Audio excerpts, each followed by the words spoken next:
Olá pessoal, nesse vídeo então eu vou continuar falando sobre o Jesus recordado do James Dunn.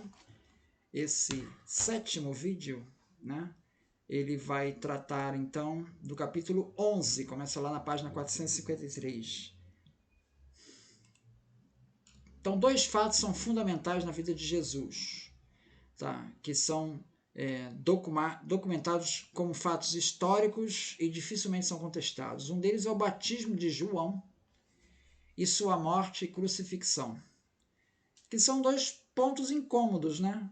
Como é que vai explicar Jesus sendo batizado? De certa maneira, coloca ele abaixo de João. E a morte e crucifixão, como é que vai conciliar isso com as profecias do Messias? Então, são dois pontos de constrangimento que, por ser constrangimento, dificilmente é contestado pelos historiadores.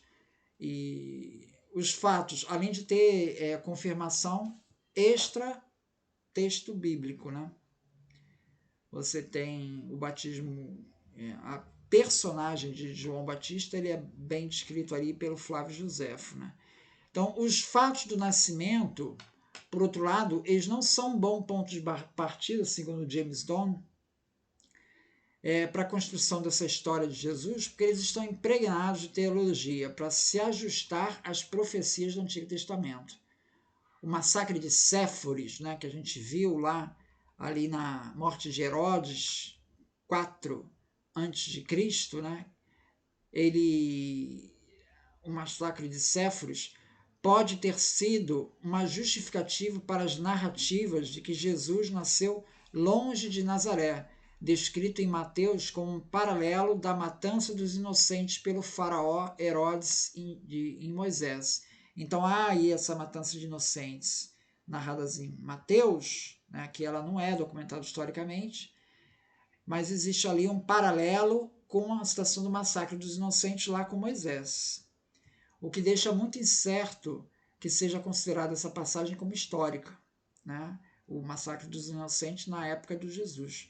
A matança dos inocentes seria um evento improvável se ocorresse um evento dessa magnitude e ter escapado à atenção de Flávio Joséfo.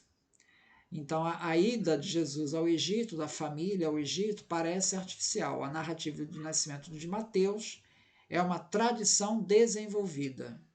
A estrela guia de Mateus não evoca uma forte impressão de credibilidade. Ele escreve uma frase, né, não evoca uma forte impressão de credibilidade, ou seja, é uma construção, né? O censo de Quirino, ele ocorreu em 6 depois de Cristo, quando Roma assumiu o controle direto da Judéia, após a deposição de Arquelau. Arquelau ficou lá durante 4 a 6 depois de Cristo, pouco tempo. Esse censo não se aplicaria à Galiléia, que era território de Herodes Antipas, e não consta que houvesse um censo universal. Então, o censo que a gente conhece é o de Quirino, e ele ficou restrito à Judéia. Ele não atingiu a Galiléia. Enfim, de qualquer maneira, a ideia de um censo em que as pessoas tivessem que viajar para a sua cidade natal, exigindo longos deslocamentos, parece difícil de acreditar. Não é usual um censo fazer isso, né? O censo, geralmente, o cara que vai fazer o censo vai na tua casa, né? É difícil evitar a conclusão de que Lucas se enganou ao datar o censo tão cedo, da mesma forma que se enganou ao se referir a Teudas, em Atos 5,36. Em Atos 5,36, ele cita 2 rebeldes judeus, o Teudas e o Judas, o Galileu, tá? E ele inverte a ordem desses dois. Ele diz que um veio primeiro, quando na verdade foi invertida a ordem. Então é possível, segundo Flávio Joséfo, tá? Então é possível que ele também tenha se enganado aí no censo do Quirino. Bom, nascimento em Belém, ao que tudo indica, foi inventado para conciliar com a profecia de Miqueias 5,2. Mesmo João 1,46 sugere ser Nazaré o local de nascimento de Jesus. Quando ele diz assim, pode vir alguma coisa boa de Nazaré, então sugere que Jesus nasceu em Nazaré. Raymond Brown, ele tem um livro chamado Nascimento de Jesus, que é outro catatal aqui, um monte de páginas. Ele observa que apenas das diferenças de Mateus e Lucas, apesar das diferenças, eles concordam no central, de que Jesus era filho de Davi e filho de Deus, concebido pelo poder do Espírito Santo. Nos detalhes aí, censo, tudo isso aí, ele vai divergir. Tem uma passagem que fala assim, os judeus, né, estão falando assim, não é este o filho do carpinteiro? O nome de sua mãe não é Maria e não são seus irmãos Tiago, José, Simão e Judas? Então você veja que ele fala, não é este o filho do carpinteiro? Tá? Em Mateus, isso em Mateus 13:55. Em Marcos 6:3 já está um pouquinho diferente, está assim, não é este o carpinteiro? Então aqui no caso o carpinteiro é Jesus. No primeiro Mateus 13:55, não é esse o filho do carpinteiro? Está se referindo a José. Marcos, que é um texto mais antigo, está escrito assim, não é este o carpinteiro, filho de Maria e irmão de Tiago, José, Judas e Simão? Marcos 6:3. Esse texto, Marcos 6:3, que é mais primitivo, ele tem essa passagem complicada aqui, filho de Maria, mas não é usual você dizer que é filho de Maria, você dizia que o filho se dá o nome do pai e não o nome da mãe. Por que não deu o nome do pai aqui? Mateus parece que já corrigiu isso. Botei assim, não é este o filho do carpinteiro? Já corrigiu isso. Então Marcos, quando se faz referência a filho de Maria, ele omite a referência a José. Chamar alguém de filho de mãe parecia indicar alguma espécie de ilegitimidade no nascimento, como se o pai fosse desconhecido. Logo, o texto em Marcos parece denunciar alguma irregularidade no nascimento de Jesus. Mateus, na genealogia de Jesus, inclui 4 mulheres lembradas por encontros sexuais irregulares, que é Tamar, Rabi, Ruth e a esposa de Urias. Aí o James Dunn bota a pergunta, seria uma tentativa de absorver rumores sobre Maria? João 8,41, ele parece que mostra que esses rumores eram da época de Jesus, e fala assim, nós não nascemos da porneia. Porneia é relação sexual ilícita. Então, estão se referindo a Jesus dessa maneira. Então, considerando os dados limitados que temos do julgamento, e temos um julgamento histórico, não pode excluir a possibilidade de ilegitimidade de Jesus, mas a base para tal conclusão é tênue. Por quê? Porque se o texto de Marcos tivesse esse sentido, tá, de denunciar pai desconhecido, alguma irregularidade sexual lá da Maria, né, no nascimento de Jesus, certamente ele não teria feito essa referência. Ele, como evangelista, está querendo pregar o evangelho, ele ia colocar dessa maneira? Ele não ia colocar isso. Quanto às 4 mulheres citadas na genealogia de Mateus, todas são bem vistas na tradição judaica, tá? E nenhuma delas deu origem a nascimentos ilegítimos. Quanto a João 8,41, o texto é uma fala dos opositores de Jesus, e xingar de ilegítimo é muito comum para quem é opositor, né? Quem é inimigo. Ou seja, a pessoa acaba apelando para um insulto ou difamação. Então, o resultado final é que, quanto ao nascimento virginal, ele assume um tema fundamental já no cristianismo primitivo. Não se trata de uma construção posterior. Talvez o que vemos mais claramente nas narrativas sobre seu nascimento seja a elaboração diversa da convicção central de que Jesus nasceu do Espírito de Deus de uma maneira especial.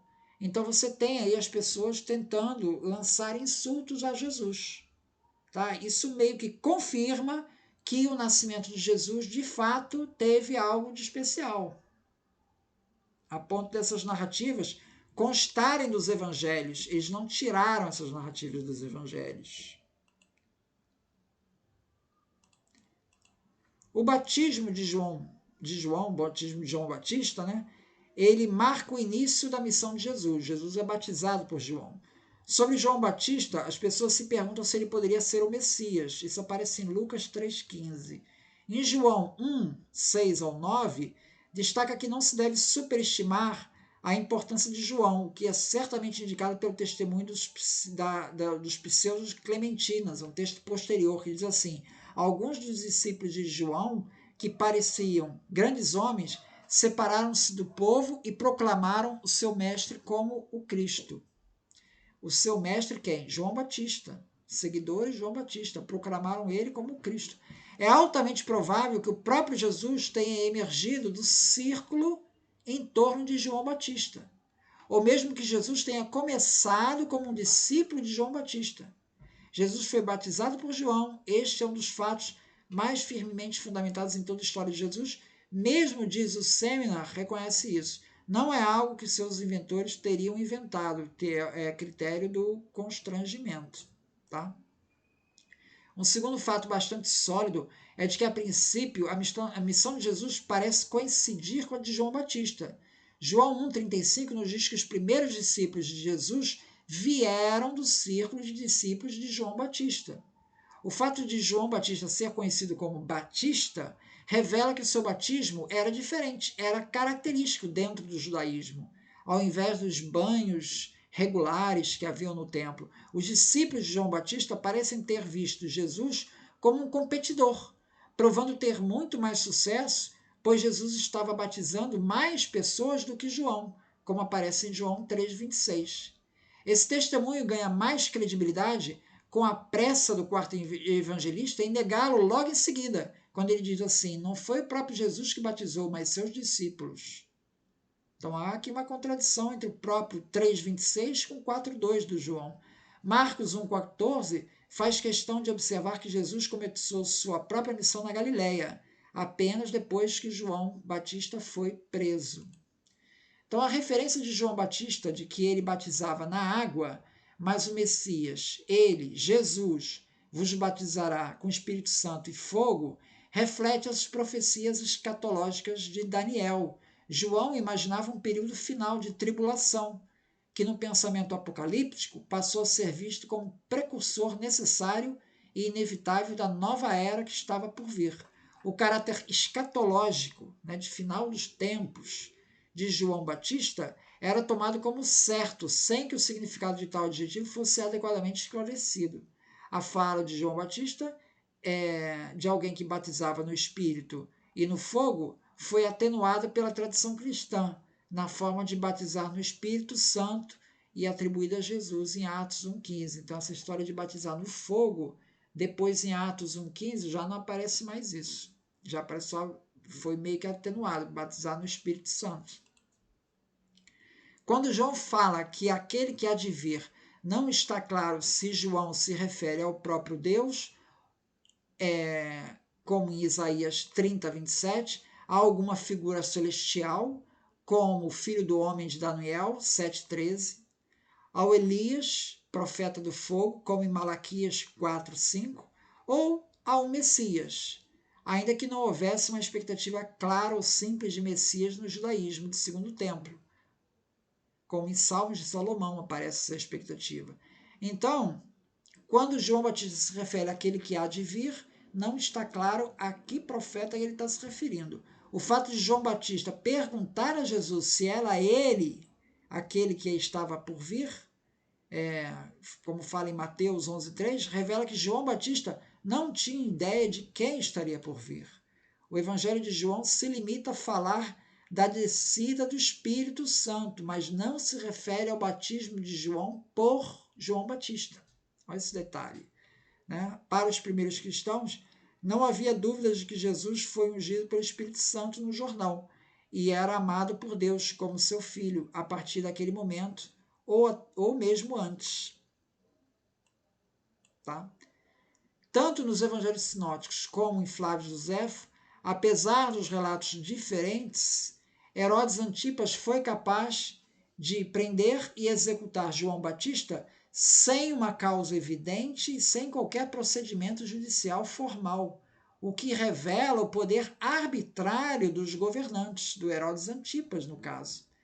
Dado o precedente do que aconteceu com seu mentor, João Batista, e dado que o poder romano na Judéia seria ainda mais arbitrário e implacável, seria muito estranho se Jesus não considerasse a possibilidade de sua vida ser abruptamente interrompida por meios quase judiciais ou outros.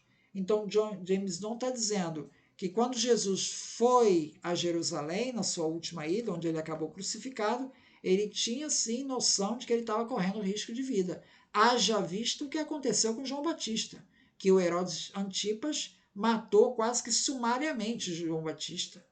Então, ele indo lá na Judéia, que era governado por Roma diretamente, Pôncio Pilatos, era uma ameaça real de morte. Né?